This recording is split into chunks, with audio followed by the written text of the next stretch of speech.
बिस्मिल्लाहिर्रहमानिर्रहीम। अल्लाहुम्मा मालिकल मुल्क तुअतिल मुल्क मन तशा व तंज़िउल मुल्क मिम्मन तशा व तुइज़्ज़ु मन तशा व तुज़िल्लु मन तशा बियदिकल खैर इन्नका अला कुल्लि शैइन कदीर। सदक़ल्लाहु मौलाना अज़ीम व सदक़ रसूलुहुन नबियुल करीम। मुअज़्ज़ज़ सामीन व नाज़रीन, आज हम जिस किताब का रिव्यू पेश करने जा रहे हैं वो है 100 गोल्डन प्रिंसिपल्स ऑफ लाइफ। मुअज़्ज़ज़ सामीन, इससे पहले कि इस किताब के रिव्यू और तारुफ की तरफ हम बढ़ें, मैं ज़रूरी समझता हूँ कि आपको पहले इसके राइटर से मुतारिफ़ करवाऊँ। मुअज़्ज़ज़ सामीन, इस राइटर का एक तारुफ तो ये है कि इनका नाम फराज जावेद वड़ाइच है और ये गुजरांवाला बार के एक सीनियर और लीडिंग लॉयर जावेद वड़ाइच साहब के बेटे हैं और करंटली बतौर सिविल जज अपनी सर्विसेज अंजाम दे रहे हैं। इससे पहले भी ये एक किताब मैप लॉस्ट द स्टेट के राइटर हैं। लेकिन मुअज़्ज़ज़ सामीन, जब हम इस किताब को पढ़ते हैं बतौर रीडर तो एक तारुफ इस राइटर का कारी पर मुनकशिफ होता है। जब मैंने इस किताब को पढ़ा तो बतौर रीडर इस राइटर का जो तारुफ मुझ पर मुनकशिफ हुआ, मुझे ये राइटर एक रेस्टलेस और सेंसिटिव सोल नज़र आया जिसके सीने के अंदर इंसानियत का दर्द कूट कूट कर भरा हुआ है। Whose heart throbs with the heart of the people and whose hand is on the pulse of the people. He diagnoses the diseases from which masses generally and youth particularly is suffering from. From his diagnosis, he suggests certain prescriptions. The prescription which he has suggested, I would give that prescription a name 100 golden principles of life. इस prescription के ज़रिए हमें ये writer बताता है कि हम किस तरह एक healthy, peaceful, successful, progressive and healthy life गुजार सकते हैं। मुअज़्ज़ज़ सामीन, अगर मैं इस किताब को फ्रांसिस बेकन की गई कैटेगराइजेशन के मुताबिक कैटेगराइज करने की कोशिश करूं तो मुझे ये किताब तीसरी कैटेगरी में फॉल करती हुई नजर आती है। फ्रांसिस बेकन ने कहा था कि some books are to be tasted, others to be swallowed and some few to be digested and chewed and digested. मुअज़्ज़ज़ सामीन नाज़रीन, जब हम इस किताब को पढ़ते हैं तो इसका हर sentence very precisely, concisely wisdom of the sages of the ages में गुंदा हुआ नजर आता है और मुझे यूं महसूस होता है कि जैसे wisdom of the world and wisdom of the ages pearls की सूरत में हर पेज पर बिखरी हुई पड़ी है और इसलिए मैं इसको तीसरी कैटेगरी में शुमार कर रहा हूं कि हर सेंटेंस ये डिमांड करता है कि उसे च्यू भी किया जाए और उसे डाइजेस्ट भी किया जाए। मुअज़्ज़ज़ सामीन नाज़रीन, अगर मैं इस किताब के स्टाइल और लैंग्वेज की बात करूं तो राइटर ने इंतहाई आसान और सहल ज़ुबान का इस्तेमाल किया है, बड़े छोटे फ़िक्रों का इस्तेमाल किया है। एक आम रीडर भी इसको बआसानी पढ़ सकता है और इस किताब के पढ़ने से एक और बात का पता चलता है कि राइटर रीडर को किस तरह फोकस करता है, क्योंकि बहुत ज़्यादा इस्तेमाल सेकंड पर्सन प्रोनाउन का राइटर करता है जिससे पढ़ने वाले को ये महसूस होता है कि राइटर डायरेक्टली रीडर से मुखातिब है। मुअज़्ज़ज़ सामीन नाज़रीन, एक और बात जो महसूस होती है इस किताब को पढ़ने के बाद वो ये महसूस होती है कि शायद राइटर का ज़्यादा फोकस कंटेंट पर था, लैंग्वेज पर नहीं। उसकी ये वजह भी हो सकती है कि शायद ये अल्लामा इक़बाल रहमतुल्लाह अलैह के नज़रिए के कायल हों कि उनसे जब ये कहा गया कि आप लैंग्वेज पर बहुत ज़्यादा फोकस नहीं करते, ज़्यादा कंटेंट पे करते हैं, तो उन्होंने जवाबन कहा कि मेरी मशातगी की क्या ज़रूरत, हुस्न मानी को फितरत खुद ब खुद करती है लाले की हिनाबंदी। मोअज़्ज़िज़ सामीन व नाज़रीन, एक दफ़ा शमसुर रहमान फ़ारूकी साहब ने अच्छा लिखने के मुतल्लिक़ एक जुमला कहा था, वो मुझे इस किताब पर सादिक आता हुआ नज़र आता है।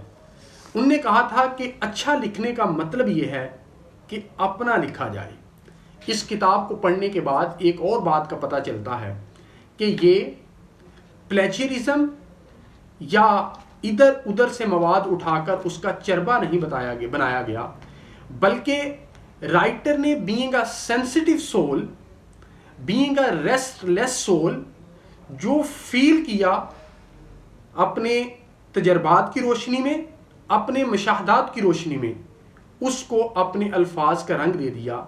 शायद इस किताब की असर आफरीनी और असर अंगेज़ी इस हद तक ज़्यादा होने की बुनियादी वजह भी ये है कि उन्होंने बगैर किसी को कॉपी किए हुए अपने जज्बात, एहसासात को अल्फाज का रंग दिया।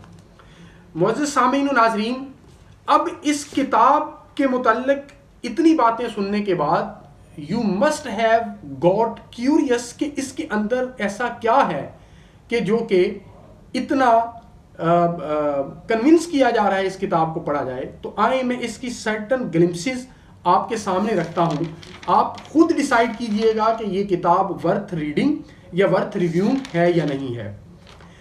इस किताब को की ग्लिम्पसेस आपके सामने पेश करने से पहले या certain excerpts from the pages of this book बयान करने से पहले मैं आपको ये बात बड़े तयक्कुन के साथ कहना चाहता हूँ कि इस किताब को पढ़ने के बाद आपको ये महसूस होगा कि this writer is a harbinger of hope and optimism, इसलिए कि हर प्रिंसिपल के ज़रिए ये राइटर हमें ये बताता है कि किस तरह नेगेटिविटी को पॉजिटिविटी में तब्दील करना है, किस तरह स्टम्बलिंग ब्लॉक्स को स्टेपिंग स्टोन में तब्दील करना है, और किस तरह डार्कनेस में से सिल्वर लाइनिंग को तलाश करना है, और किस तरह at the end of the tunnel पे रोशनी लोगों को भी दिखानी है और खुद भी देखनी है।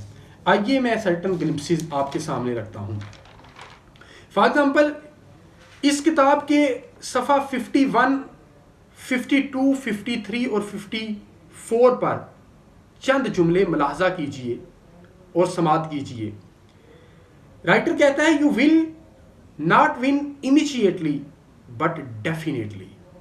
God's no in any matter is not rejection, it is redirection. Every winner was once a good loser. Failure is not the opposite of success, rather it is part of success.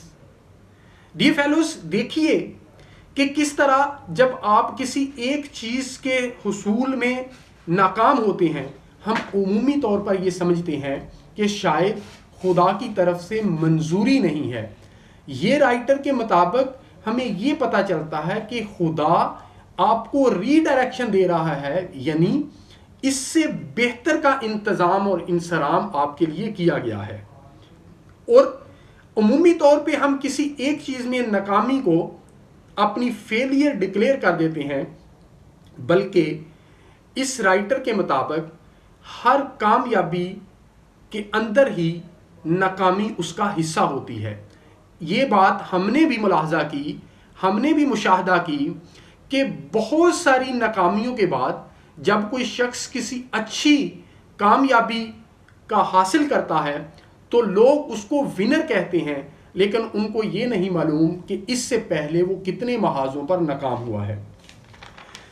D fellows, जैसा कि मैंने आगाज़ में कहा कि ये जो writer है वो हमें harbinger of hope and optimism के तौर पर हमारे सामने आता है, और इसके जब पेजेस को वर्गगर्दानी करते हैं तो जैसे पेज नंबर 41 पे कहा गया कि negativity is virus, it should be weeded out, it should be rooted out इसलिए कि ये आपकी सारी पर्सनैलिटी को डैमेज करती है।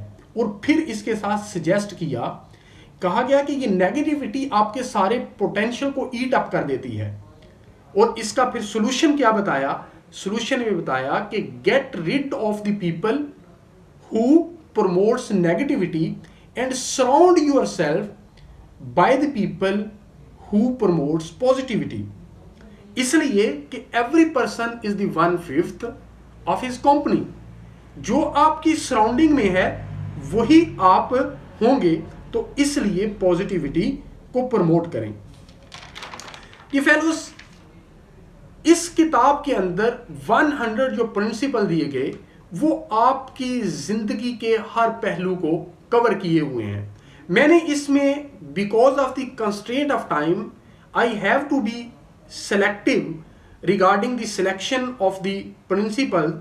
आप इसको खुद पढ़ेंगे तो आप पर बहुत सारी चीजें आया होंगी और आपकी जिंदगी को संवारने के लिए आपके लिए बहुत मुफीद साबित होंगी। अब एक बात जो इन्होंने आइडेंटिफाई की to be disease in the society, वो ये कि लैक ऑफ एप्रिसिएशन। ने कहा कि मुआशरे के अंदर लोग किसी की काम को अप्रिशिएट नहीं करते, हालांकि जो एप्रिसिएशन है वो ज्यादा उस शख्स को प्रोडक्टिव बनाती है, रिजल्ट ओरिएंटेड बनाती है और ज्यादा डिलीवर करने का मौका देती है। ये प्रिंसिपल 159 पर दर्ज है। A person who is appreciated will always do more than expected. वो आपकी तवक्कुआत से भी ज्यादा डिलीवर करेगा। अब डियर फेलोस, एक और बड़ा प्रिंसिपल खूबसूरत इन्होंने लिखा। लिखा कि everything is easy when you are crazy about it and nothing is easy when you are lazy about it। ये बात हम जब भी किसी भी सक्सेसफुल शख्स की जिंदगी में देखते हैं तो we find every successful person of the world to be obsessive regarding his goal. उसके ऊपर वो गोल होता है तो फिर वो उसको अचीव करता है। तो ये बड़ी एक हकीकत को इन्होंने बयान किया कि if you want to achieve something you have to be crazy for that and no people should call you as a crazy. और उसको हासिल करने के लिए आप पागलपन की हद तक आपको जाना चाहिए। एक और बड़ी बात इन्होंने जिंदगी का एक सुनहरी उसूल ये दिया, कहा कि लाइफ, ये 151 पर दर्ज है, life does not get easier you just get stronger. इन्होंने कहा कि जिंदगी is meant to be difficult, world is full of difficulties, it is not to be eased, you have to be stronger to face these difficulties. और ये हकीकत बात है कि कोई भी शख्स दुनिया के अंदर ये क्लेम नहीं कर सकता कि उसकी जिंदगी मुश्किलात से खाली है। हर शख्स की जिंदगी मुश्किलात से भरी पड़ी है, लेकिन सक्सेसफुल वो लोग हैं जो उस बड़ी मुश्किलात से बड़ी जिंदगी को ग्रेसफुली फेस करते हैं और आगे बढ़ते हैं। डियर फेलोस, अब इन्होंने, जैसा मैंने कहा कि ये डार्कनेस के अंदर भी सिल्वर लाइनिंग तलाश करने का तरीका बताते हैं। एक प्रिंसिपल इन्होंने जो 179 पर दर्ज है, इन्होंने कहा forget what hurt you but never forget what it taught you. यानी जो कुछ आपको तकलीफ पहुंची उसको भूल जाएं, लेकिन इसके साथ साथ उस तकलीफ से जो आपको सबक मिला उसको कभी ना भूलें। डियर फेलोस, ये वो प्रिंसिपल्स हैं जिनमें से कुछ मैंने आपके सामने रखे। उसमें से एक प्रिंसिपल बड़ा खूबसूरत है और बड़ी ये जिंदगी की हकीकत है जो इन्होंने इसके अंदर इंशराइन कर दी है, इनकैप्सूल कर दी है, वो है लॉयल्टी। कहते हैं it is impossible to satisfy your boss but the thing that fascinate is loyalty. Relationship doesn't demand perfection, it demands loyalty. ये बात हकीकत है कि लॉयल्टी से आप अपने दुश्मन को भी विन ओवर कर सकते हैं, लेकिन डिसलॉयल्टी से आप अपने फ्रेंड को भी लूज कर देते हैं। डियर फेलोस, एक और बात इन्होंने जो आखिरी बात के तौर पर मैं आपके सामने रखूंगा वो इनके पेज 41 पे लिखी हुई है कि love and respect are reciprocal. ये जिंदगी के अंदर आप इसको आजमा कर देखें कि अगर आप रिस्पेक्ट डिमांड करेंगे आपको नहीं मिलेगी, अगर कमांड करेंगे तो आपको मिल जाएगी। डियर फेलोस, मैं उम्मीद करता हूं कि आप काफ़ी हद तक इस राइटर और इस बुक से मुतारफ़ हो चुके होंगे और आपके अंदर अर्ज पैदा हो चुकी होगी कि इस किताब को पढ़ें। डियर फेलोस, इन्हीं अल्फाज के साथ आपसे इजाज़त चाहता हूं। मैं उम्मीद करता हूं कि आज का बुक रिव्यू आपको पसंद आया होगा। अगर आज का बुक रिव्यू आपको पसंद आया हो तो बाबुल इल्म लॉ अकेडमी यूट्यूब चैनल को सब्सक्राइब ज़रूर कीजिएगा और हमारी वीडियो को लाइक ज़रूर कीजिएगा। अल्लाह ताला आपका हामी नासर हो।